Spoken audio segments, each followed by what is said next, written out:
You ever finish a game and just sit there like, man, that was perfect? Well, today I'm showing you 20 games that hit that 10 out of 10 level, at least for me, and honestly probably for most of us too. It's my personal list, but feel free to drop yours in the comments, and let's just talk about some amazing games we all love. Uncharted 2 Among Thieves. Uncharted 2 Among Thieves is the game that set the bar for action-adventure titles and just made everyone else look like they were trying to catch up.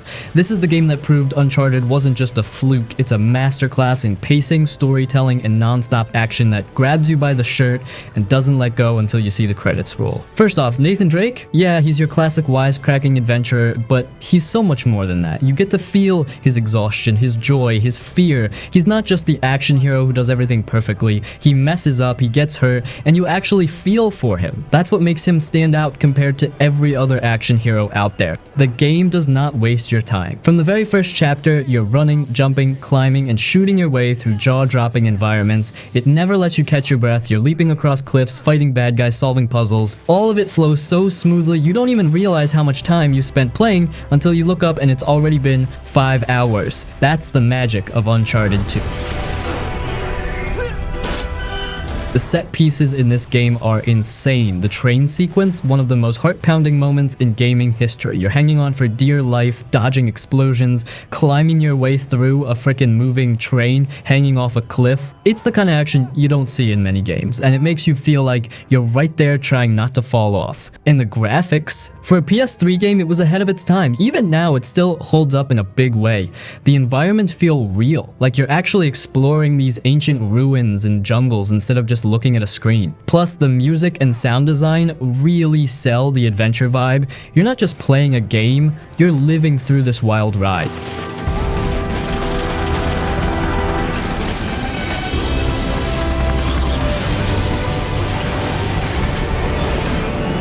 Red Dead Redemption 2. Red Dead Redemption 2 is one of those games that sets the bar so high it's hard to even see the top of the mountain from where other games stand. It's an absolute beast of a game, and every time you think you've seen it all, it pulls you deeper into its world, making you realize that it's not just a game, it's a living, breathing universe. First off, the story. Holy hell, the story. You're Arthur Morgan, a member of the Vanderlyn gang, and right from the start, you're sucked into this gritty, emotional journey that doesn't just tell you a story, it makes you feel it. Arthur's struggle between loyalty to his gang and realizing they're heading down a dangerous road is something you'll feel in your gut. It's one of those stories that sticks with you long after you finish the game. The characters, they're all memorable, each one with their own unique personalities and struggles. You'll love some, hate others, but all of them leave an impression. By some hill country sheriff stealing a chicken, I think it was.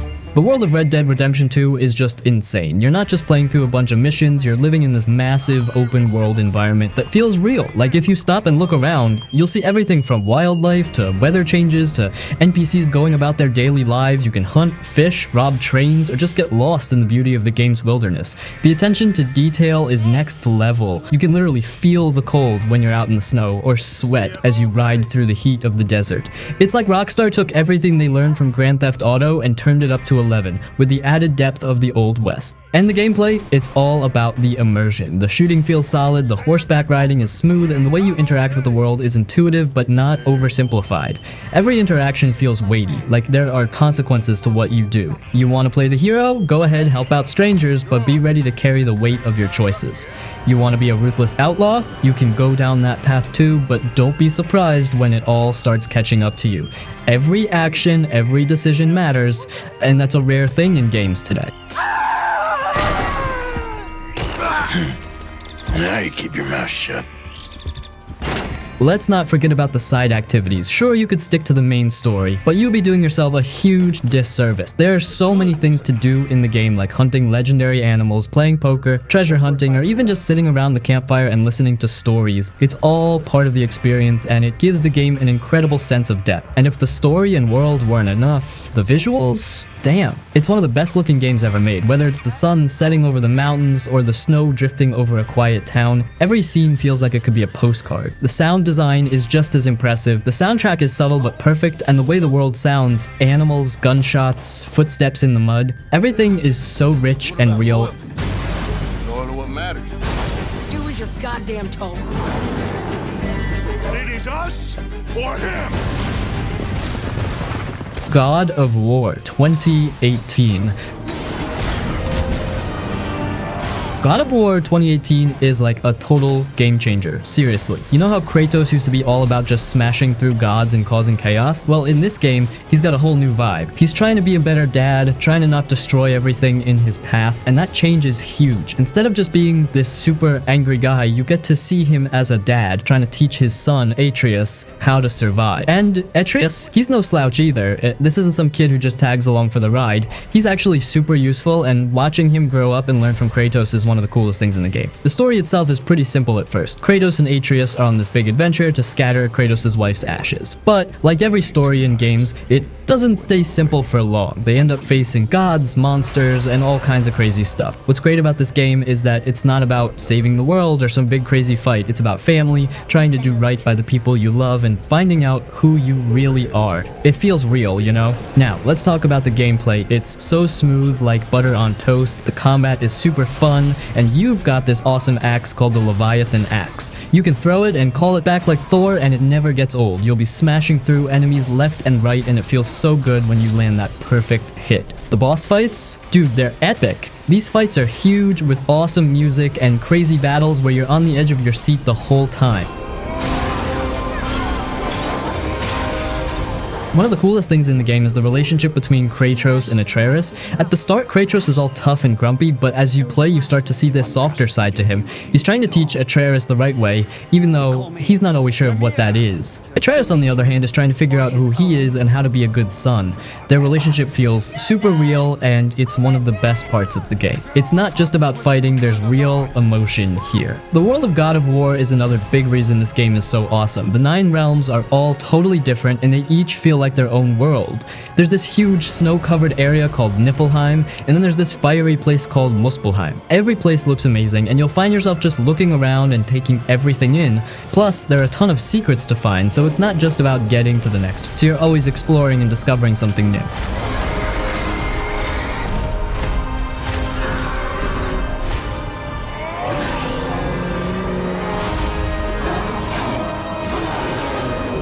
The Witcher 3 Wild Hunt.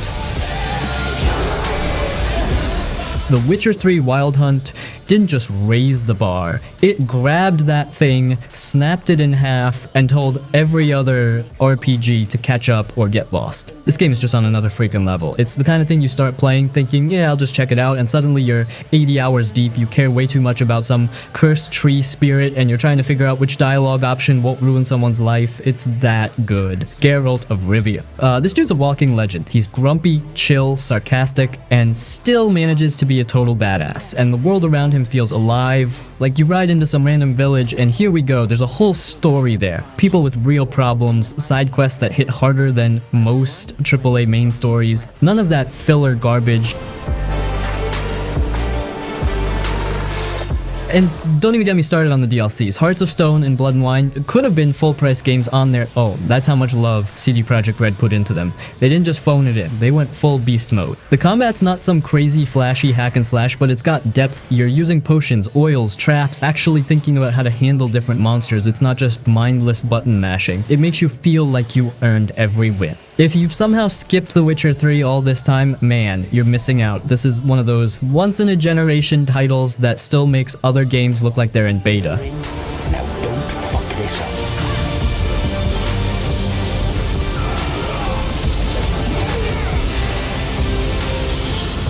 The SOMA. You wake up in an underwater research facility completely alone, or so it seems. SOMA is one of those games that doesn't just feel like a game, it feels like you are really inside its world. From the very start, you wake up in a strange, dark underwater research station called Pathos 2, and something is very, very wrong. The place is falling apart, the lights flicker, and you don't know why you're there. Right away, the game makes you feel lost, confused, and completely alone. The atmosphere is what makes SOMA so immersive. Everything around you feels real. The sound of water dripping, the distant noises of machines humming, and the strange strange echoes in the hallways. You can hear the deep ocean pressing against the station, making it feel like you are trapped at the bottom of the sea. As you explore, you find notes, computer logs, and recordings that tell you what happened before you arrived. The more you learn, the more you realize how creepy and sad this place really is. I always got into trouble with Strohmeyer when someone killed themselves. But SOMA is not just a scary game, it's also a game that makes you think. It asks big questions like what makes someone human? Is it their body or their mind? If your brain was copied into a machine, would that still be you? These questions make the story feel much deeper, and as you go through the game, you have to make choices that will make you stop and think. And then there are the monsters. They aren't just mindless creatures chasing you, they are part of the story too. Some of them used to be people, and now they are trapped in strange robotic bodies. You can't always fight them, so you have to sneak past them, holding your breath and hoping they don't see you. This makes everything feel even more real because you're not a hero with a gun, you're just a person trying to survive. If you want a game that completely pulls you into its world, SOMA is perfect. It makes you feel like you are really in this deep, dark ocean station, and when you finally finish the story, it will stay in your mind for a long time.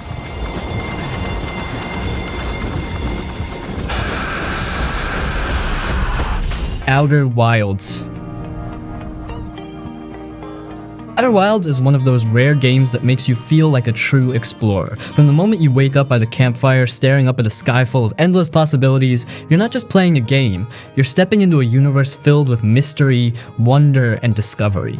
There's no hand-holding, no waypoints, no missions telling you what to do. It's just you, your tiny wooden spaceship, and an entire solar system waiting to be understood. What makes Outer Wilds so immersive is how it respects your curiosity. Every planet, moon, and strange space phenomenon is like a puzzle piece, and the only way to put the story together is to go out and explore. You'll land on a planet and notice something strange, maybe ruins buried in sand, a city that disappears before your eyes, or a black hole that sucks up anything in its path. There are no enemies, no combat, just the thrill of figuring things out. Everything you learn feels personal, like a secret that only you have uncovered. And the world isn't just sitting there waiting for you, it's alive. Planets change over time, a deep canyon fills with sand, cutting off certain paths. A fragile comet slowly melts as it gets closer to the sun. A giant ocean world is constantly struck by powerful storms. It makes every moment feel important, like you're part of something much bigger than yourself. But Outer Wilds isn't just about exploring cool planets. At the heart of it all is a deep emotional mystery. You're stuck in a time loop, reliving the last 22 minutes before the sun explodes. Every loop, you wake up at the campfire again, knowing that the universe will end soon. It's both terrifying and beautiful. There's no way to stop it, but maybe, just maybe, you can understand why it's happening, and that's where the real magic of the game comes in. Learning the truth about the ancient race that came before, their search for something greater, and what it all means for you. The music, the art style, the writing, it all comes together perfectly to create a sense of loneliness, wonder, and adventure. The simple act of sitting by a fire, roasting marshmallows while staring at the stars, can feel just as meaningful as uncovering some huge secret hidden deep in space.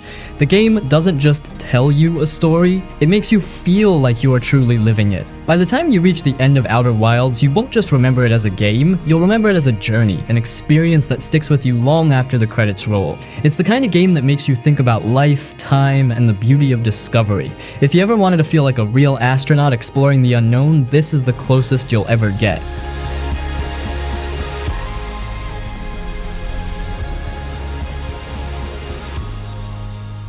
The Legend of Zelda: Breath of the Wild. You wake up in this huge, beautiful land called Hyrule, and guess what? No one's holding your hand. You can literally go anywhere. See that giant mountain in the distance? You can climb it. That weird glowing thing over there? You can check it out. The game doesn't tell you what to do. It just drops you into this massive open world and says, go have fun. And oh boy, fun is an understatement. This world is insane. The wind blows through the grass, animals run around doing their thing, and even the weather changes, but it's not just pretty, it actually matters. If it's raining, climbing rocks get slippery. If you're in the snow without warm clothes, you'll start freezing. You have to think like a real adventurer. And cooking? Yeah, that's a whole thing. You throw some random mushrooms, meat, and spices into a pot, and boom, you've got yourself a meal, or sometimes just a weird mess. But the best part? The crazy stuff you can do. You see a giant metal crate, use your magic magnet powers and throw it at enemies. Want to launch yourself into the air? Drop a bomb, freeze time, hit it a few times, and then jump on top. It's like a science experiment experiment gone wild. The game lets you try anything, and most of the time, it actually works. And the world itself is, it's not just an empty sandbox. There are ruins of old castles, tiny villages where people live their everyday lives, and these mysterious shrines full of puzzles that make you feel like a genius when you solve them. And let's not forget the big bad Calamity Ganon, who's been chilling in the castle, waiting for you to come throw hands. But honestly, the best thing about Breath of the Wild, the sense of adventure never fades. Even after hours and hours of playing, you'll still find new things that make you go, wait, I can do that? It's the kind of game where you get lost in the world, forget about the main quest, and just exist in Hyrule, and that's the magic of it. You must save her, my daughter. The Talos Principle 2. Okay, imagine waking up one day and realizing you're a robot. But not just any robot. You're in this huge, beautiful world full of ruins, sci-fi buildings, and puzzles that mess with your brain. That's the Talos Principle 2. It's a game where you're trying to figure out who you are, why you exist, and what it even means to be alive. But don't worry, it's not just some deep thinking lecture. It's actually really fun and kinda mind-blowing. The main thing you do here is solve puzzles. And I don't mean those easy match 3 types. Nope. These puzzles make you feel like a genius when you solve them. You'll be using lasers, energy fields, gravity tricks, even time travel. Sometimes you'll stare at a puzzle like there's no way this is possible, and then BAM! You figure it out and suddenly you feel like the smartest person alive. But what really makes the game immersive is the world itself. It's not just a bunch of random levels. You're actually exploring this giant open world, moving between different areas like futuristic cities, ancient temples, and lush forests. It's the kind of place where you just want to stop and take in the view because it all looks so cool. Great towers rising towards the sky. And let's talk about the story, because this game doesn't just want to challenge your brain, it wants to make you think about life. The game is always asking you big questions like, what makes a person? Can a robot have a soul? If there are no humans left, what happens next? It's deep, but in a cool way. You even have conversations with other robots who all have different opinions, and the choices you make actually matter. So if you love puzzle games that feel like an adventure, the Talos Principle 2 is perfect. It sucks you into its world, challenges your brain, and makes you think about stuff in ways you never expected. Plus, let's be real, who doesn't want to feel like a super intelligent robot explorer solving ancient mysteries? If we believed, if we still had. The Metro Trilogy. If you ever wanted to experience pure survival in a post-apocalyptic world, these games do it better than almost anything else. Based on Dmitry Glukhovsky's novels, this series throws you into a dark, terrifying, and insanely immersive world where the surface is deadly, monsters lurk in the shadows, and bullets are so rare that they're literally used as currency. Yeah, things are that bad. The story follows Artyom, a guy who grew up in the Moscow metro system after nuclear war wiped out most of humanity. People live in these underground tunnels like rats, trying to survive against not just the horrifying creatures that mutated from radiation, but also other humans, because of course, people are still terrible even after the world ends. Each game, Metro 2033, Last Light, and Exodus, gets bigger, better, and even more immersive. The first two are mostly about sneaking through dark tunnels, listening to every little sound, and praying your flashlight doesn't die while something stalks you from the shadows. The sound design is insane. You'll hear the distant screeches of mutants, the whisper of the wind through crumbling tunnels, and the click, click, click of your Geiger counter reminding you that, yep, you're slowly dying of radiation poisoning. Fun times. Then, Metro Exodus comes along and flips everything upside down. Now you're leaving the metro, exploring the ruined Russian countryside in a semi-open world. But don't get it twisted, it's still a brutal survival experience, just with more freedom. You scavenge for supplies, manually clean your guns to keep them from jamming, and make choices that actually affect the ending. And let's not forget the atmosphere, whether it's trudging through a snowstorm, sneaking past bandits in a desert, or creeping through an abandoned village, this game makes you feel like you're really there. The Metro Trilogy isn't just a shooter, it's a survival simulator that nails the feeling of desperation and isolation. The gas mask mechanic alone is one of the most immersive things ever. When your filter starts running out and your vision gets all foggy and you hear Artyom struggling to breathe, it's straight up panic-inducing. If you love games that pull you into a different world and make you feel like you're actually fighting to survive, Metro is a must-play. Just be ready for some tense moments, low ammo, and the occasional horrifying mutant jumping out of nowhere.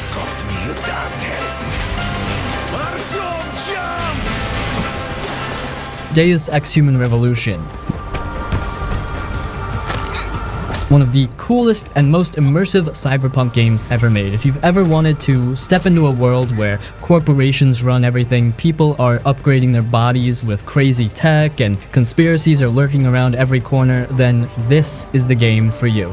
You play as Adam Jensen, a guy who starts off as just a regular security dude for a big biotech company, but after a brutal attack leaves him basically dead, he gets forced into a second chance at life, except now he's got mechanical arms, cybernetic vision, and all kinds of insane augmentations that make him feel like a mix of Batman and RoboCop. From that moment on, you're fighting over the future of human evolution, and you're right in the middle of it. What makes human revolution so immersive is the freedom it gives you. Every mission can be approached in multiple ways. You want to go in like a silent ninja, hacking security systems and crawling through air vents? Go for it. You want to be a walking tank, blasting enemies with a minigun arm? That works too.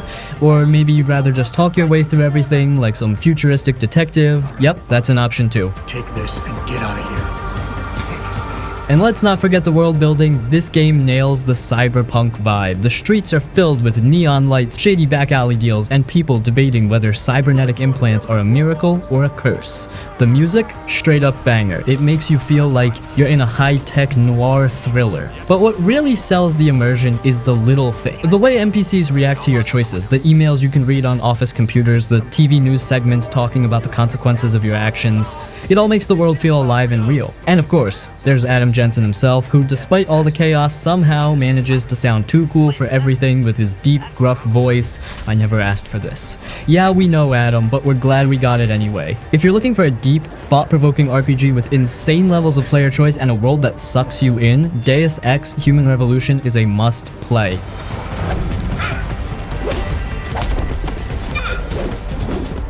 Pentiment. Man, this game is different, like really different from most RPGs out there. It's from Obsidian Entertainment, the same folks who did Fallout New Vegas and Pillars of Eternity, but this is a total change of pace. Instead of epic fantasy or sci-fi, Pentiment throws you way back in time to 16th century Bavaria. You play as Andreas Mahler, a talented artist working in a scriptorium at a monastery. Scriptoriums were basically workshops where they hand-copied books before printing was widespread, so right off the bat, you know this isn't your typical sword and sorcery setup. The game unfolds like a historical mystery. A murder happens in the community and Andreas gets caught up in trying to solve it. But it's not just about finding a killer. The game spans over 25 years, and your choices and the way you investigate the initial crime have long-lasting consequences on the town, the people in it, and even the history of the region. What's super unique about Pentiment is its art style. It looks like a medieval manuscript come to life, with hand-drawn characters and environments that are just gorgeous and really evoke the period. Even the text appears on the screen in a way that mimics old handwriting.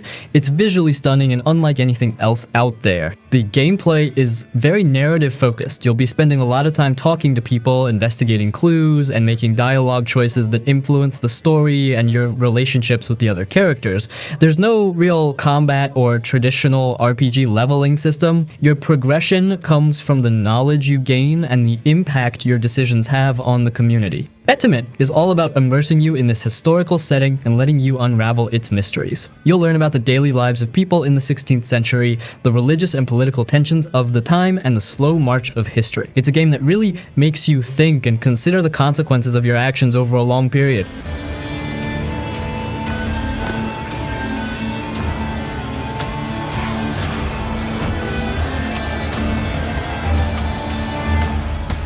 A Plague Tale Requiem. This game is like a storybook, but a dark and sometimes sad one. It's the second game in a series, and it continues the story of Amicia and Hugo. They live in medieval France, and there's a terrible plague going around. It's like the Black Death, and it's making everyone sick. Hugo, the little brother, has a special connection to the rats that are spreading the plague. It's a weird and scary connection, and Amicia is trying to find a way to help him. The game is mostly about sneaking around, solving puzzles, and sometimes fighting. Amicia isn't a super strong fighter. She's smart and resourceful. She uses a sling to throw rocks at enemies, and she has other tools she can use, but mostly she tries to avoid fighting altogether. She sneaks past guards and uses distractions to get by. There are also puzzles you have to solve. They often involve using the environment or Hugo's special connection to the rats. Like maybe you need to make the rats move a certain way to open a door or something. The story is really important in this game. It's about Amicia and Hugo and their relationship. They love each other very much and they'll do anything to protect each other. The story is also about the terrible things that people do to each other during times of trouble. It can be pretty sad and upsetting, but it's also a powerful story about hope and survival. The game looks amazing, it's very detailed and realistic, and it makes the world feel very real. It's also pretty creepy. The rats are everywhere and they're really scary. The game does a great job of making you feel like you're really there in the middle of all the danger.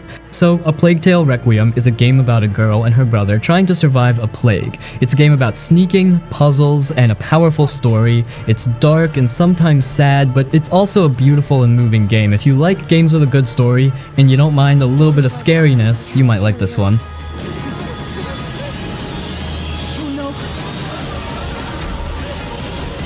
Resident Evil 4.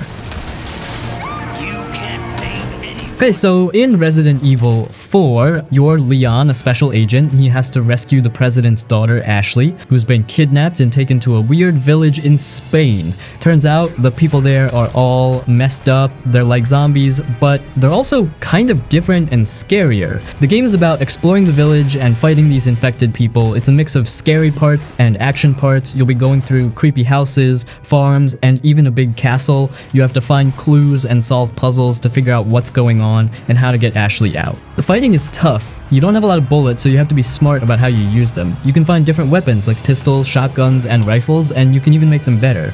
You can also block attacks and sneak up on enemies, which is helpful.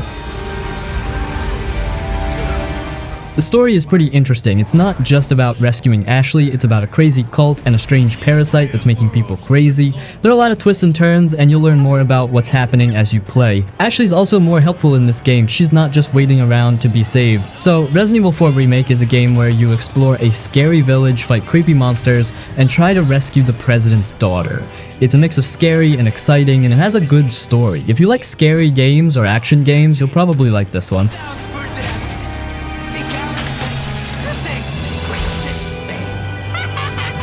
The Sleeping Dogs. Sleeping Dogs is one of the best open-world crime games that most people completely slept on, which is a freaking shame. It's basically GTA in Hong Kong, but with way better combat and a more personal story. You play as Wei Shen, an undercover cop who has to infiltrate the Triads, but it's not just some basic cop vs criminal plot. Wei actually grew up with some of the gang members, so there's this constant struggle between his duty as a cop and his loyalty to people he once called family. The story gets surprisingly heavy, with some brutal twists that'll stick with you. Now, the combat is, here, straight up awesome. Unlike most open world games that rely on guns, this one throws you into fistfights. The hand-to-hand combat is fast, fluid, and brutal. You're chaining punches, counters, and grapples together like you're in a freaking kung fu movie. And the environmental takedowns are so good and chaotic, you can slam a guy's head into a spinning fan, throw someone into a dumpster, or crack their skull against a payphone. It's nasty and gory, but so satisfying. The open world is smaller than something like GTA, but it's incredibly detailed. Hong Kong feels alive and packed. You'll be speeding through neon-lit streets, cutting through night markets, and cruising past towering skyscrapers. The city is dense with life, vendors are shouting, people are gambling in alleyways, and there's this grimy, lived-in vibe that makes it feel authentic. It's the kind of game where you'll wander around just to take in the atmosphere. And let's talk about the driving. It's arcade style and super fun. The cars handle loose and fast, making high-speed chases feel wild. You can drift around tight corners, ram enemy vehicles, and even leap from one car to another, which makes for some insane stunt moments. The bike chases are just as intense. You'll be zipping between cars and kicking riders off their bikes, which is stupidly fun. But what really makes Sleeping Dogs stand out is how much heart it has. Wei Shen is a flawed, relatable character. He's torn between two worlds, and the game actually makes you care about him. The characters around him, like his childhood friend Jackie, are written in a way that makes the betrayals and emotional moments hit harder. It's not just a crime game, it's a story about loyalty, betrayal, and the cost of living a double life. If you love open world crime games and you somehow missed this one, you need to fix that ASAP. It's got fantastic combat, a killer story, and a world world that feels authentic. This is one of those games where you'll get sucked into the world, lose track of time, and end up wondering why the hell they never made a sequel.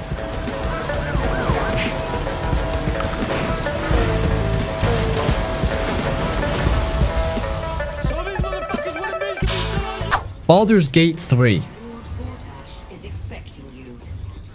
Please make your way to the audience. Baldur's Gate 3 is everything you want in a classic Dungeons & Dragons style RPG, but with a modern twist. It's an absolute masterpiece that's been in the making for years, and trust me, the wait was totally worth it. Set in the iconic Baldur's Gate universe, it takes you on a journey through a world full of deep lore, magic, monsters, and complex characters. You start as a character who's been infected with a dangerous tadpole from a mind flayer, which grants you some powerful but potentially deadly abilities. From there, you're thrown into a world of chaos and intrigue, with your choices shaping everything around you. What's amazing about Baldur's Gate 3 is how much freedom it gives you. It's all about role-playing and making decisions that have real consequences. Want to play as a sneaky rogue who talks their way out of everything? You can do that. Want to charge in as a tanky barbarian and smash enemies into the ground? Yep, that works too. The character creation system is super deep, with tons of classes, races, and abilities to choose from. You can literally shape your character however you want, and it's crazy satisfying to experiment with different builds. Baldur's Gate 3 is all about building relationships. Your companions are more than just people you bring along to fight. They each have rich backstories, their own goals, and their own opinions on the things you do. You get into some deep conversations, have moments of personal growth, and yeah, you might even fall in love with some of them. Or hate them, depending on how you act. The characters feel like real people with their own desires, fears, and motivations, and that really elevates the story. The game's world is also massive and full of things to do, from creepy dungeons and forgotten temples to bustling towns and mysterious forests. There's always something new to discover. It's rich in lore, and you'll find yourself wanting to dig deeper into the history of the world and the characters who inhabit it. Persona 5 Royal. Looks like the rest of us drifted away. Everyone remember where we're meeting up? Persona 5 Royal is the kind of game that just clicks and doesn't let go. It's a wild mix of everyday high school life and a crazy supernatural world full of twists and turns. You play as the Joker, a transfer student at Shujin Academy in Tokyo. At first, life seems like a regular high school grind, attending classes, hanging out with friends, dealing with typical teenage stuff. But then you stumble into this hidden world where people's desires get twisted, turning into palaces full of monsters and puzzles. That's where you and your crew, the Phantom Thieves, come in. You've got to infiltrate these palaces, change the hearts of corrupt people, and ultimately save the day. The story is where Persona 5 Royal really hooks you. What starts as small-time heists and changing the hearts of bad people turns into a full-blown conspiracy that has you questioning everything about the world and the people in it. It's got all the drama, mystery, and surprises that make you want to keep playing, just to see how things unfold. You'll get attached to these characters and their personal struggles, and the twists will leave you wanting more. Combat in Persona 5 Royal is turn-based, but it's got a strategic edge that keeps things interesting. You summon your personas, basically magical creatures, to fight for you, and battles are all about exploiting enemy weaknesses and working together with your team. The game lets you mix and match personas, fuse them into new ones, and experiment with different strategies. It's deep, but super fun, especially when you start figuring out all the little tricks to beat tough enemies. But it's not just about fighting. The real charm of Persona 5 Royal is how you balance your daily life. You'll be managing your time, studying for exams, working part-time jobs, hanging out with friends, and of course being a phantom thief. It's all about making the right choices with your time and relationships, and those decisions affect how the story plays out. There's something satisfying about watching your character grow in all these little ways. Call of Juarez Gunslinger. Okay, so Call of Juarez Gunslinger. Picture this. You're in a dusty saloon, the kind with swinging doors and a piano player tinkling away in the corner. This grizzled old bounty hunter, Silas Greaves, walks in, orders a drink, and starts telling stories about his life. That's basically the whole game. It's framed as him recounting his adventures, and it's a really clever way to do it. What's really cool is that Silas isn't always the most reliable narrator. He tends to exaggerate things, and sometimes he even gets his facts mixed up. So the game actually changes based on what he says. He might be telling a story about fighting off a gang of outlaws, and then suddenly the game throws a whole bunch more enemies at you because, hey, that's how Silas remembers it. Or he might say he jumped across a huge chasm, and then the level design will suddenly change to include this impossible jump. It's a really fun and unpredictable way to experience the story. You're never quite sure what's real and what's just Silas's imagination. The gunfights are pretty great too. It's a solid Western shooter with all the classic weapons, revolvers, rifles, shotguns, the whole shebang. You can slow down time for some cool slow motion kills, and there are these duels where you have to be lightning fast on the draw. It's a satisfying and engaging combat system. It's not just about shooting. There's some strategy involved in how you use your weapons and when you use your special abilities. The game has a really distinct look too. It's got this stylized, almost comic book-like art style that really fits the over-the-top nature of Silas's stories. It's visually appealing and it gives the game a unique personality. It's not trying to be realistic, it's embracing the fun and exaggerated style of classic westerns. Call of Juarez Gunslinger isn't a massive epic game, but it's a really enjoyable and memorable experience. It's a fresh take on the western genre, and it's definitely worth a play if you're into shooters or just like a good fun story. It's a great game for when you just want to unwind and have a good time. It's a fun, quirky, and surprisingly clever game.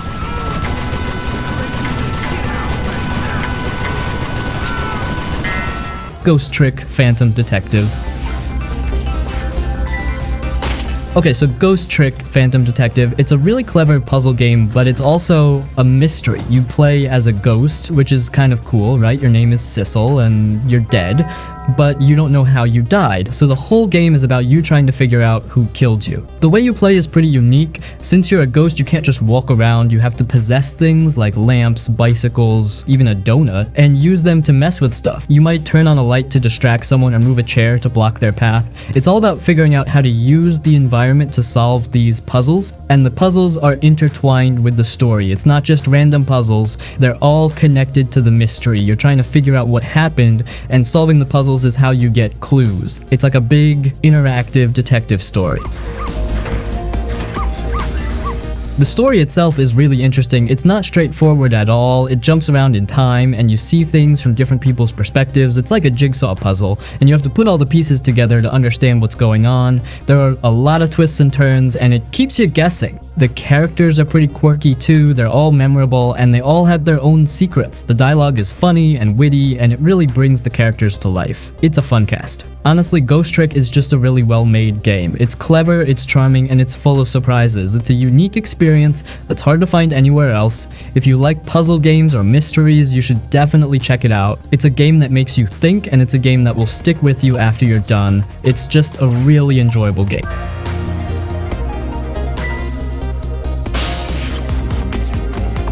Final Fantasy VII Remake.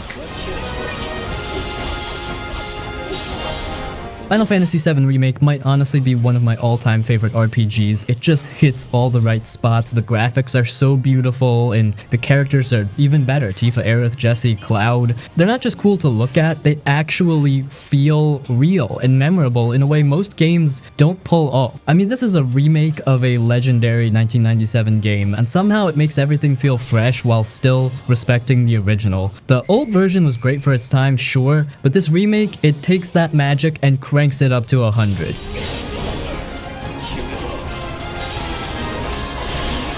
The combat is super fun too. It looks flashy, it feels smooth, and it's not one of those systems that makes you want to throw your controller. You get to pull off wild sword combos and huge spells while switching between your party in real time. It's just really satisfying. Plus, the game is pretty linear, which I actually love. It keeps the story tight and focused with just enough side stuff to make the world feel alive without dragging things out. And of course, when it comes to characters, Tifa and Aerith, they're both amazing. Tifa's tough and sweet, Aerith's playful but deep, and Cloud, well, he's the cool, broody dude with a giant sword. But seriously, the English voice acting is surprisingly great, like actually better than most other JRPGs I've played. It gives so much personality to every scene. I have a favor to ask. Our beloved planet is dying. And best part, which is the story. It starts off in Midgar, this dark industrial cyberpunk city where a mega corporation called Shinra is literally sucking the life out of the planet. Right away, the vibe is intense. Then you meet Cloud, giant sword, kind of cold at first, but as the game goes on, you start to understand him more. Also, the music, FF7 has some of the best soundtracks in gaming, and walking around Midgar, talking to people, seeing what they're going through, it gives the whole world so much weight. And by the end, man, it leaves you with chills. It wraps up just enough, but also makes you need to know what's coming next. This isn't just a remake, it's the start of something legendary all over again.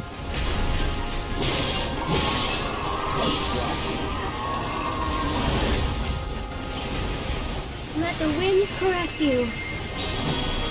You've got this. Not looking good. Mass Effect 2. Okay, so, like, I still remember booting up Mass Effect 2 for the first time and getting smacked right in the face. Shepard just dies in the first 5 minutes, like, straight up, boom, dead. I thought my save was broken or something, but nah. Turns out that's just how the game starts. Pretty cool, huh? Then, this shady group called Cerberus brings you back from the dead, yes really, and suddenly you're working with this sketchy guy in a suit who's got glowing eyes like a Bond villain. He's all, hey buddy, humanity's in danger, let's go. And you're just like, guess I'm in? You could have trained an entire army for what you spent to bring me back. You're unique. But the real magic of Mass Effect 2, it's not even the aliens or the space stuff, it's the crew. Like, for real, the characters in this game are everything. You spend most of the game just building your team, finding these weird, cool, kind of broken people across the galaxy and trying to earn their trust. Everyone's got their own problems and it's your job to help fix them. You don't have to, but yeah, it won't be pretty for them. You got people like Garrus, the cool sniper dude who's basically Space Batman now, Jack, Thane, and Mordin. Everyone's got some deep story going on, and the more time you spend with them, the more you're like, dang, I actually care about these people. Very model of a scientist Solarian. The vibe of the game is so good too. It's moody, but not in a boring way. It's got that slick sci-fi feel where everything's a little dangerous, but also cool as hell. Plus, the conversations you have actually matter. You can piss people off, or fall in love, or totally mess things up and feel bad about it forever. And man, that final mission, the suicide mission, still one of the most stressful and awesome endings ever. You plan the whole thing, you assign roles, and if you mess up even a little bit, people die, like permanently. And when you make it through with everyone alive, it's the best feeling ever. Like you just beat the game and got your family through it. Kind of beautiful, not gonna lie.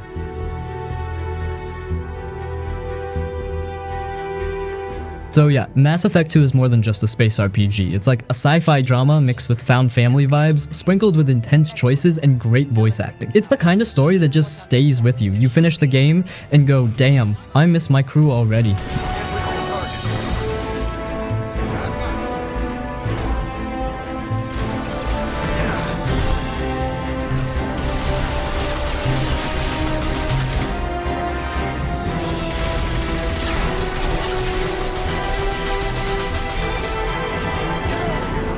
Fallout New Vegas. You're a courier, minding your own business, delivering a package through the Mojave Desert. Easy job, right? Until some jerk in a checkered suit shoots you in the head and leaves you in a shallow grave. Yep, that's how this game starts. No dragons. No intro cutscene of your mom dying, just boom, you're dead. And then you wake up and everything goes downhill. Or uphill, depending how chaotic you want to play it. That's Fallout New Vegas in a nutshell. You start off small, just a dude or dudette trying to figure out why someone tried to kill you, but by the end, you're literally deciding the future of an entire region. Who controls New Vegas? What happens to the people living there? Who dies? Who thrives? And who gets absolutely nuked into the dirt? It's all on you.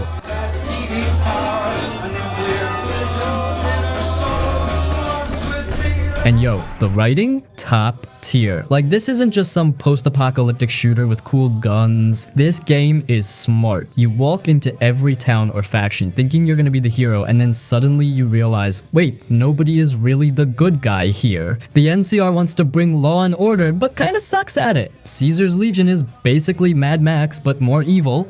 Mr. House is a creepy rich guy running Vegas like some kind of sci-fi casino mafia. And then there's you in the middle of it all, just vibing with a revolver and too many many choices. But it's the freedom that makes this story so unforgettable. You can lie your way out of fights, talk people into killing themselves, join factions, betray factions, or go full screw everyone, I run this place now mode. There's even a whole ending path where you tell all the factions to get lost and just take control yourself, like straight up main character energy.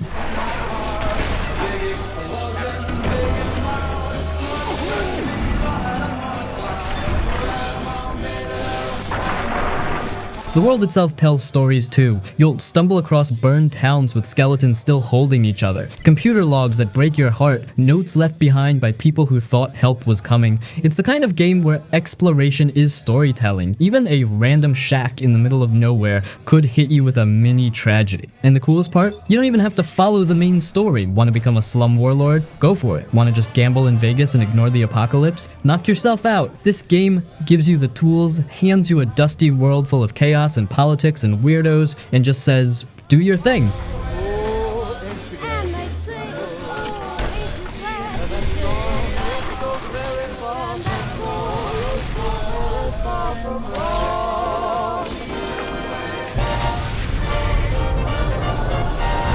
Cyberpunk 2077. Regards. So you're gonna consider my offer now? Now, Cyberpunk story here is just a regular dude or girl in Night City trying to make it big. That's it. That's the dream. Get rich, get famous, live fast, look cool doing it. But of course, it all goes sideways so fast. You do one job, and suddenly you've got a biochip stuck in your head with a digital ghost living in your brain, and that ghost is Johnny Silverhand, a rock star terrorist played by Keanu Reeves, who's kinda a jerk, but also kinda awesome. And now you've got two problems. One, you're dying, and two, he's trying to take over your body. So yeah, not great. Fruit creeping into you. Nothing I can do about it. But here's what makes this game hit different. It's not really about saving the world, it's about you. It's about what you do when your time's running out, who you choose to be, who you fight for, who you fall in love with, and whether or not you want to leave anything behind when you're gone. The world of Night City is insane. Neon everywhere, cops, gangs, rich corpos, broken down slums, robot hookers, talking vending machines. It's all here. Every street feels alive. You just walk around and you feel like you're really there. Like you could grab a drink, start a fight, or just ride your bike at night while some sad synth music plays. Honestly, sometimes that's the best part.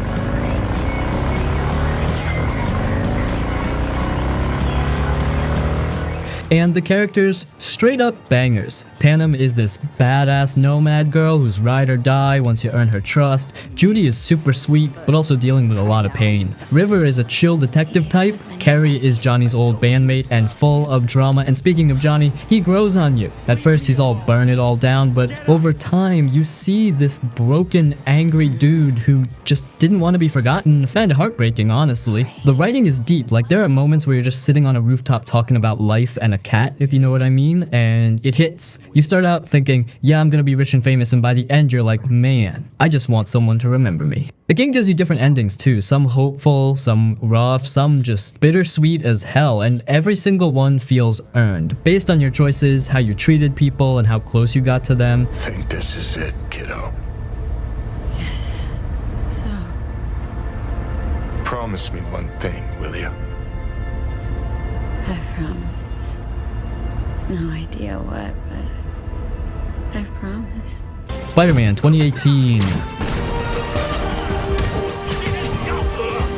The one that made everyone feel like a total boss swinging through New York City. I mean, if you ever dreamed of being Spider-Man as a kid, or, you know, even as an adult, this is pretty much the closest you'll ever get. The game nails that feeling of being Spidey down to a T. First off, swinging through the city is just fun. Like seriously, it's so smooth and satisfying. You'll find yourself just swinging around, doing flips, and zipping through skyscrapers like it's no big deal. It's not just some gimmick, it's actually the best part of the game. You'll be catching yourself thinking, dang, this is so awesome every time you swing. You almost forget about the rest of the game because you could do this for hours. Now the story, it's solid. You've got Peter Parker dealing with the classic Spider-Man life balance, fighting villains, saving the city, and still trying to keep his personal life together. You got some heavy hitters like Wilson Fisk, aka Kingpin, and Mr. Negative, and they really flesh out the character of Peter Parker too, which makes you care about him even more. It's not just about the action. It's about the guy behind the mask and the struggle to keep his life together while saving the world.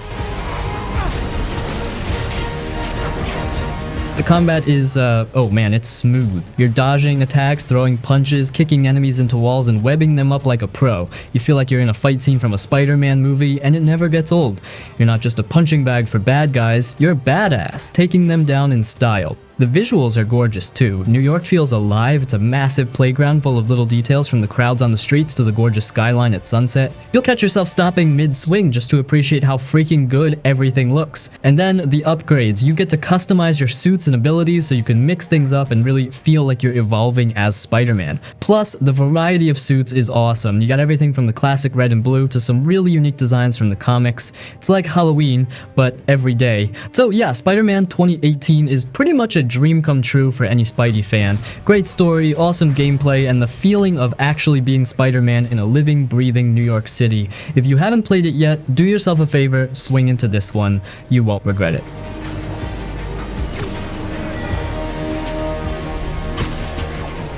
Shipping containers. Explains how foreign nationals with criminal records are getting into the country. The Last of Us. Oh man, where do I even start? This game is a masterpiece. It's not just a game, it's an emotional journey, a roller coaster that yanks you around with highs and lows, leaving you wrecked by the end. This isn't some mindless shooter where you run around blowing stuff up. Nah, this game punches you in the gut with a story that stays with you long after the credits roll. The main characters, Joel and Ellie, are what make The Last of Us unforgettable. Joel's a grizzled, broken man who's seen the worst of what the post-apocalyptic world has to offer. He's cold, tough, and doesn't trust anyone. Ellie, on the other hand, is this young, tough-as-nails girl who's grown up in a world where survival is all that matters. The bond that forms between them over the course of the game is the heart and soul of the story. It's like you're watching a father-daughter relationship evolve in real time, and by the end you feel like you've been through every damn moment with them. Now, the setting. It's gorgeous and haunting at the same time. You're dropped into a world where humanity's been almost wiped out by a fungal infection, and nature has slowly started to reclaim the earth. Cities are in ruins, animals are back, and plants are creeping through cracked concrete. But it's not just about the world being cool to look at, it's about how everything tells a story. You can walk through an abandoned shopping mall, and just by looking around, you can feel the history of it all. There's so much detail that it pulls you in and makes you forget that you're playing a game. And the gameplay? It's brutal. The combat in The Last of Us is intense, tense, and sometimes downright terrifying. Ammo is scarce, so you have to be smart about how you approach situations. Do you sneak past the enemies, or do you go in guns blazing? Spoiler, you're probably gonna screw up at least once and get caught in a fight you can't win. The clickers, those infected dudes that make that creepy clicking noise, are nightmare fuel, and they'll make you sweat bullets when you're trying to sneak around them. But the game isn't just about killing zombies, it's about surviving, it's about sacrifice, and it's about the weight of your choices. The emotional roller coaster that is The Last of Us never lets up. You'll feel joy, you'll feel pain, and you'll be so attached to these characters by the end that you'll find yourself thinking about them long after you finish the game.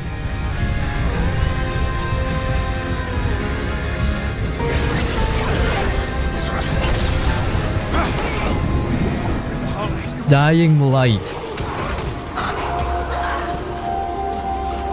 It's like if you took parkour, zombies, and a whole lot of adrenaline, threw them into a blender, and turned it up to max. It's an open world zombie apocalypse game, but with a twist. You're not just creeping around looking for supplies. Nah, you're running, jumping, and climbing all over the place like some kind of zombie fighting ninja. First off, the parkour is smooth as butter. You'll be running through the streets, vaulting over fences, sliding under trucks, and just straight up leaping off buildings like you got superpowers. Seriously, it feels so good to parkour in this game. It's not just about surviving the apocalypse. It's about looking freaking awesome while doing it. You'll find yourself climbing up skyscrapers, doing flips off the side, and then boom, down into a zombie-filled street with a sick weapon in hand, ready to take on the horde. The zombies? Well, they're scary as heck. During the day, they're pretty slow and easy to handle. You can sneak around, do your thing, scavenge, and get stuff done. But once the sun sets, oh boy, it's a different story. Nighttime in Dying Light is when the game really kicks it into high gear. The infected become faster, more aggressive, and there are some real freaky ones out there that'll make you wish you had a better flashlight. You can't just casually stroll around at night. You gotta hustle, find safe zones, and pray you make it through the night alive. It's intense, and it adds this real sense of danger and excitement that a lot of other zombie games don't have.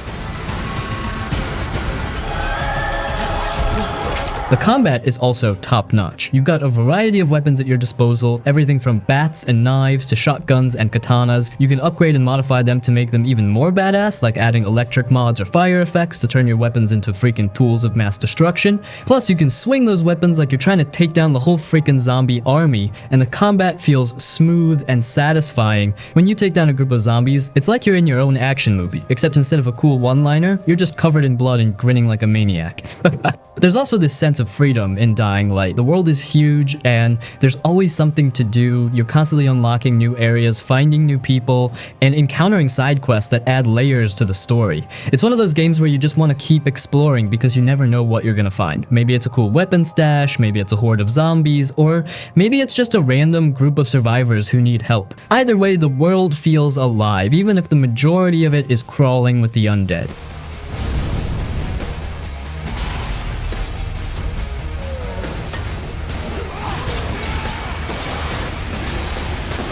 Spec Ops: The Line. Let's just get this out of the way. This game is a gut punch. You play as Captain Martin Walker, leading a group of soldiers into a sandstorm, ravaged Dubai to find out what happened to a US military battalion that went rogue. Sounds simple enough, right? Just go in, find them, and get out, but yeah, no, that would be way too easy. The deeper you get into the story, the more twisted things become, and that's when Spec Ops: The Line really hits you. The thing about this game is that it's not just about shooting dudes. Oh, you do plenty of that, but the story and the choices you make carry so much weight. The game doesn't shy away from showing you the horrors of war hell. It throws them in your face. You're not a hero in this story, you're a soldier stuck in a moral nightmare, where every choice seems to make things worse, and you don't always know if what you're doing is right. And let's talk about the atmosphere. The setting of Dubai is haunting. It's this beautiful, once glittering city that's now been turned into a war-torn hellscape, and it's eerie. The sandstorm tearing through the city adds to the chaos, and it just feels like everything around you is falling apart. It's like you're walking through a nightmare, and every corner feels like it could hold something truly messed up. Then there's the gunplay. It's smooth and satisfying, but you're not playing this for the mechanics. It's fun to blow stuff up and take out enemies, but the real draw is how the game messes with your psyche. There's a moment halfway through where the game takes a huge turn, and without giving spoilers, let's just say you'll never look at Spec Ops: The Line the same way again after that. It'll make you question every decision you've made up until that point. I'm gonna kill every last one of your men. What's genius about Spec Ops: The Line is how it subverts the typical heroic soldier narrative we see in a lot of games.